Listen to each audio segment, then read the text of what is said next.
Pub جی کھیلنے کے فائدے کم، نقصانات بہت زیادہ ہیں۔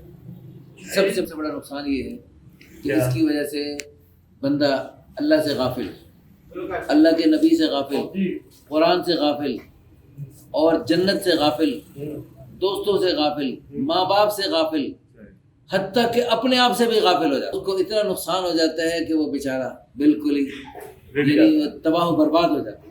وہ کتنے نقصانات ہو، اللہ نے قرآن میں فرمایا قد افلح المؤمنون۔ یہ کہیں کے گاؤں میں لڑکا ہے کہ سب ان کا پب جی پر رشتہ ہوا ہے، یہ کیا سسٹم چلا ہوا؟ ایمان والے کامیاب ہو گئے۔ کون ایمان والے کامیاب ہو گئے؟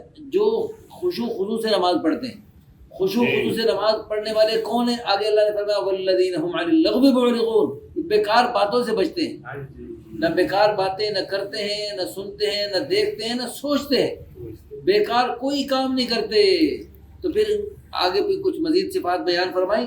آگے فرمایا اولئک هم الوارثون، یہ جو ہے نا ان پیاری صفات والے ایمان والے مرد، ایمان والی عورتیں، یہ جنت کے وارث ہیں۔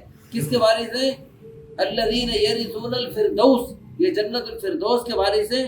ہم فیہا خالدون، وہاں پر ہمیشہ ہمیشہ رہیں گے۔ اللہ پاک ہم سب کو بیکار باتوں سے بچنے کی اور تمام بیکار باتوں سے سخت پرہیز کرنے کی توفیق عطا فرمائے۔ ایک حدیث یاد آئی، فرمایا من حسن اسلام المرء ترکہ ما لا یعنیہ، آدمی کے اسلام کا حسن اس بات میں ہے کہ بیکار باتوں کو چھوڑ دے۔ بیکار باتیں کرنا، بیکار باتیں سننا، بیکار باتیں دیکھنا، بیکار کاموں کی طرف چلنا، یہ سب چھوڑ دے۔ کام میں چلے، جہاں دین کا دنیا کا فائدہ ہو اس میں چلے۔ اب پب جی کھیلنے کا کوئی فائدہ ہے؟ وجہ سے یہ نقصان ہوا کہ کتنے بچے ان کا بیڑا غرق ہو گیا، ان کی جوانیاں تباہ ہو گئیں اور ان کا بہت ہی بڑا نقصان ہو گیا۔